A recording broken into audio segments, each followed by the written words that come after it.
Selamat pagi, selamat siang, selamat sore, dan selamat malam, Pak Tegar. Kali ini kami ingin menjelaskan mengenai tugas dan presentasi ujian akhir semester budaya organisasi, yakni analisis data, learning climate, dan competitive climate. Namun sebelum itu, perkenalkan anggota kelompok kami terlebih dahulu. Next.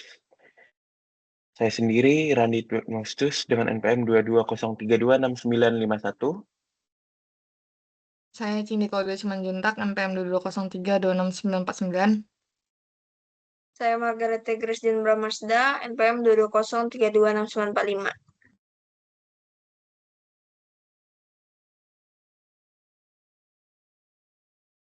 Yang pertama, competitive climate, di mana adanya statement di mana mahasiswa lain sering membandingkan prestasi akademik mereka dengan prestasi akademik saya. Dengan intervensinya, memberikan peer-to-peer mentoring, fasilitas workshop, dan penguatan budaya kolaborasi. Di mana peer-to-peer mentoring ini terkait penilaian keberhasilan mentoring berdasarkan peningkatan pemahaman akademik dan kesejahteraan mentor bukan skor ataupun peringkat. Di mana workshop ini terkait dengan healthy competition, di mana fokus pada perbedaan kompetisi sehat dan kompetisi destruktif. Workshop ini harus menyampaikan bahwa membandingkan diri dengan orang lain boleh untuk memotivasi, tetapi perkembangan pribadi jauh lebih penting. Lalu statement yang kedua, setiap mahasiswa OJY ingin menjadi mahasiswa dengan prestasi akademik tertinggi, di mana intervensinya memberikan program penghargaan hingga dukungan.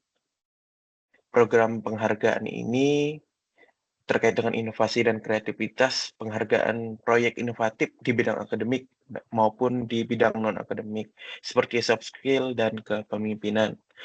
Lalu statement yang ketiga, jumlah pengakuan yang Anda dapatkan di UAJY bergantung pada prestasi mahasiswa lain, di mana intervensi ini sendiri membuat sistem umpan balik, baik program apresiasi dan memberikan seminar tentang perkembangan.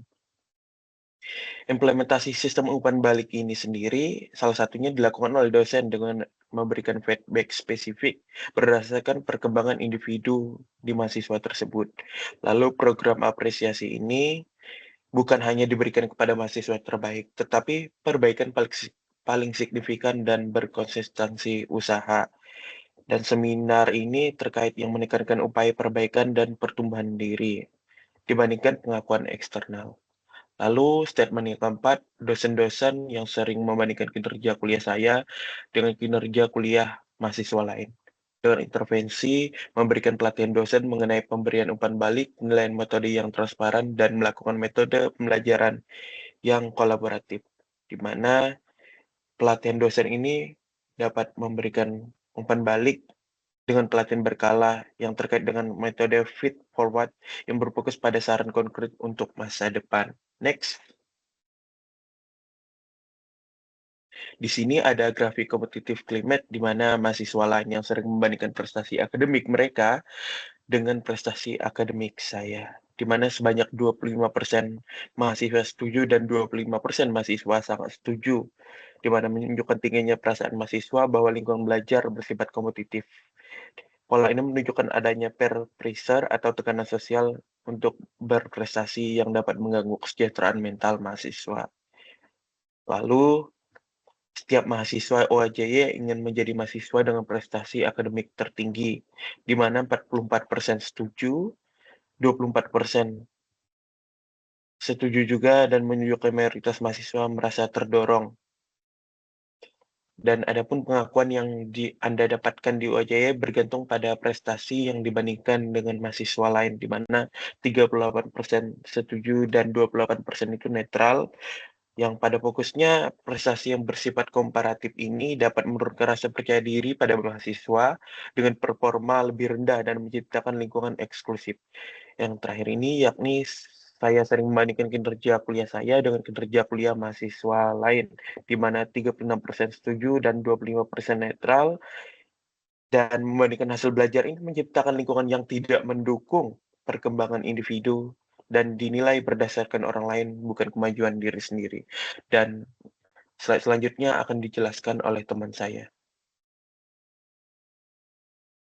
Selanjutnya saya akan menjelaskan tentang analisis kritis dan intervensi berdasarkan graphic learning climate. Nah, statement yang pertama itu adalah dosen saya mencoba memahami cara pandang saya sebelum menyarankan cara baru untuk menyelesaikan sesuatu dalam bidang perkuliahan. Untuk intervensinya, membuat pendekatan berbasis studi kasus, refleksi mind mapping, bersama dan penerapan empathic teaching framework.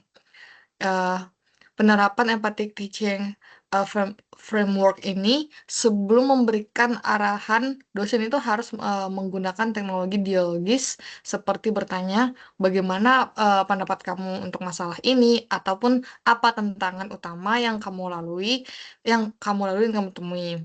Ini tuh membangun empati, memvalidasi cara pandang mahasiswa dan meminimalkan rasa tidak dihargai. Yang statement yang kedua adalah dosen saya mendorong saya untuk mengajukan pertanyaan dengan intervensi membuat sistem pertanyaan anonim serta memberikan teknik question of the day dan apresiasi terbuka untuk pertanyaan. Nah, intervensi spesifik dan kritis seperti sistem pertanyaan anonim. Menerapkan metode seperti anonymous question board, misalnya menggunakan kartu post-it, agar mahasiswa itu merasa aman mengajukan pertanyaan tanpa takut untuk dihakimi. Lalu teknik question of the day, itu dosen mewajibkan setiap mahasiswa untuk menyiapkan minimal satu pertanyaan sebelum perkuliahan dimulai. Ini tuh menciptakan kebiasaan berpikir kritis dan mendorong partisipasi aktif. Yang statement yang ketiga, yaitu dosen saya yakin dengan kemampuan saya untuk mengikuti proses perkuliahan dengan baik, dengan intervensi program bimbingan akademik personal, implementasi self-assessment, dan umpan balik berbasis solusi. Nah, umpan balik berbasis solusi, alih-alih hanya mengoreksi kesalahan, dosen itu perlu memberikan umpan balik yang membangun. Contohnya, saya melihat kamu itu punya potensi di bagian ini. Coba eksplorasi lebih lanjut tentang metode ini. Saya yakin kamu bisa menjadi lebih baik lagi. Nah, program bimbingan akademik personal itu menyediakan sesi konsultasi one-on-one antara dosen dan mahasiswa untuk mendiskusikan tentang tantangan belajar serta memberikan keyakinan pada kemampuan mahasiswa.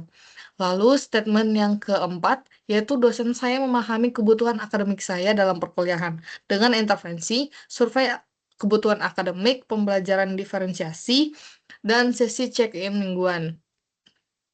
Nah, survei kebutuhan akademik di awal dan tengah semester, dosen itu wajib mengumpulkan data kebutuhan mahasiswa secara berkala. Contohnya, apakah mahasiswa lebih suka pembelajaran berbasis diskusi atau kuliah berbasis ceramah. Kedua, apakah metode penugasan sudah sesuai? Lalu, pembelajaran diferensiasi, desain metode pengajaran yang beragam berdasarkan gaya belajar mahasiswa. Apakah itu secara visual, auditory, atau kinestetik? Contohnya, materi tersedia dalam bentuk video, teks, dan praktik langsung. Lalu, untuk statement kelima, saya merasa dosen itu memberikan pilihan dan opsi belajar dalam perkuliahan saya dengan intervensi opsi penugasan berbasis preferensi, menerapkan metode pembelajaran blended learning, program eksperimen metode pembelajaran. Nah, opsi penugasan berbasis preferensi, mahasiswa itu diberikan kebebasan untuk memilih cara mereka mengerjakan tugas. Apakah itu secara esai tertulis atau presentasi lisan, maupun secara video edukasi. Metode pembelajaran blended learning itu kombinasikan metode daring dan luring agar mahasiswa dapat memilih ritme belajar mereka. Selanjutnya dijelaskan oleh teman saya. Lalu selanjutnya ada graphic learning climate. Untuk yang pertama ada statement, dosen saya mencoba memahami cara pandang saya sebelum menyarankan cara baru untuk menyelesaikan sesuatu dalam bidang perkuliahan. Terdapat 54% setuju dan 28% netral, menunjukkan mayoritas mahasiswa merasa dihargai. 13% sangat setuju adalah angka yang masih rendah, sementara 4% tidak setuju, menunjukkan ada ketidakpuasan. Mahasiswa merasa dosen cenderung langsung memberikan solusi atau pendekatan baru tanpa memahami terlebih dahulu konteks atau pemahaman awal mahasiswa. Ini berpotensi membuat mahasiswa merasa terasing atau dipaksakan menerima solusi yang belum relevan. Lalu ada statement yang kedua, yaitu dosen saya mendorong saya untuk mengajukan pertanyaan. Terdapat 58% setuju dan 21% sangat setuju. Cukup positif. Namun 19% netral, menunjukkan masih ada mahasiswa yang tidak merasa didorong bertanya. Iklim kelas memungkinkan belum sepenuhnya mendukung rasa aman psikologis atau psychologis safety. Sebagian mahasiswa mungkin takut dihakimi atau dianggap tidak kompeten saat bertanya. Lalu ada terdapat statement ketiga, yaitu dosen saya yakin dengan kemampuan saya untuk mengikuti proses perkuliahan dengan baik. Terdapat 54% setuju dan 32% netral, menunjukkan sebagian mahasiswa merasa ada keraguan dari dosen terhadap kemampuan mereka. Kepercayaan diri mahasiswa dapat terganggu jika mereka merasa dosen tidak sepenuhnya yakin terhadap kemampuan mereka. Ini bisa memicu rendahnya motivasi dan keterlibatan belajar. Lalu ada statement yang keempat, yaitu dosen saya memahami kebutuhan akademik saya dalam perkuliahan. 49% setuju dan 30% netral, mengindikasikan adanya celah signifikan dalam pemahaman kebutuhan mahasiswa. Kebutuhan akademik mahasiswa seringkali beragam, namun pendekatan dosen cenderung seragam. Hal ini menciptakan ketidaksesuaian antara kebutuhan mahasiswa dan metode pengajaran. Lalu terdapat statement yang kelima, saya merasa dosen saya memberikan pilihan dan opsi belajar dalam perkuliahan saya. Contoh, opsi metode pembelajaran, opsi tugas, dan lain-lain. 58% setuju, 27% netral, menunjukkan masih ada ruang perbaikan dalam memberikan fleksibilitas pembelajaran. Tidak semua mahasiswa memiliki gaya belajar yang sama. Kurangnya variasi opsi belajar bisa membuat sebagian mahasiswa kesulitan memahami materi. Lalu selanjutnya, kesimpulan dari kami, secara keseluruhan kompetitif climate dan learning climate di UAJY perlu diseimbangkan untuk menciptakan lingkungan akademik yang sehat. Persaingan harus diiringi dengan dukungan belajar yang kuat, fleksibel, dan inklusif dari pihak dosen. Fokus utama adalah yang pertama, membangun kolaborasi dalam persaingan. Kedua, menciptakan lingkungan belajar yang aman dan responsif terhadap kebutuhan individu. Ketiga, menyimbangkan apresiasi terhadap usaha individu dengan pencapaian prestasi akademik. Dengan pendekatan ini, UAJY dapat membentuk ekosistem akademik yang mendorong prestasi tinggi tanpa mengabaikan kesejahteraan emosional, rasa aman, dan perkembangan holistik mahasiswa. Sekian presentasi dari kelompok kami. Terima kasih.